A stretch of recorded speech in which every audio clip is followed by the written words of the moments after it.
Friends, మీ వంటలక్క కిచెన్లో అయితే ఎమ్మి cabbage curry చేసిన. ఇక్కడ జీలకర్ర ఆవాలు వేసుకున్న నూనెలో అండ్ కొద్దిగా ఉల్లిగడ్డ, పచ్చిమిర్చి, కొత్తిమీర తాలింపు వేసుకున్నా. ఎప్పుడైనా క్యాబేజ్ వండేటప్పుడు కొద్దిగా వేడి నీళ్ళలో వేసుకోండి. వేడి నీళ్ళలో వేయడం వల్ల క్యాబేజ్ స్మెల్ అనేది వెళ్ళిపోతుంది. అండ్ మందులు ఎక్కువ కొడతారు కదా క్యాబేజ్కి, ఇలా వేడి నీళ్ళలో వేసి తీసుకోవడం వల్ల స్మెల్ అనేది వెళ్ళిపోతుంది. క్యాబేజ్ అస్సలు స్మెల్ ఉండదు. అండ్ నేను ఇక్కడ ఎల్లిగడ్డ దంచి పెట్టుకుని ఎల్లిగడ్డ వేస్తున్నా. క్యాబేజీలో కొద్దిగా ఎల్లిగడ్డ ఎక్కువ వేసుకోండి, టేస్ట్ చాలా బాగుంటుంది. అండ్ కొద్దిగా జల్దీ ఫ్రై కానికి చిటికెడు ఉప్పు.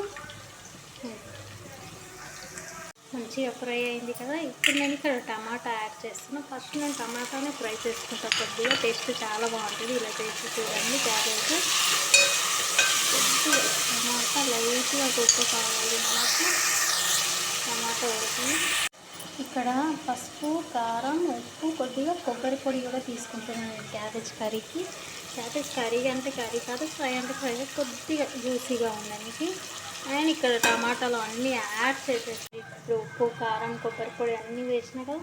కొద్దిగా ఉడికింది టమాటా. ఇప్పుడు మనం క్యాబేజ్ వేసుకుందాం. మనం ఆల్రెడీ వేడి నీళ్ళలో వేసి పెట్టినాం కదా. ఎక్కువ శాతం ఉడకాల్సిన అవసరం లేదు. ఒక 10 to 15 minutes సరిపోతుంది. చిన్న మంట మీద కలుపుదాం ఫస్ట్ అయితే. అండ్ ఇట్లా సూపర్, అసలు వాటర్ వేయొద్దు. మీకు మాడుతుంది అనిపిస్తే ఒక మూత పెట్టేసి మూతలో కొన్ని నీళ్ళు వేయడం వల్ల మంచిగా ఉడికిపోతుంది క్యాబేజ్. ఎమ్మి ఇది రోటీకైనా బాగుంటుంది, రైస్కైనా బాగుంటుంది క్యాబేజ్ కర్రీ.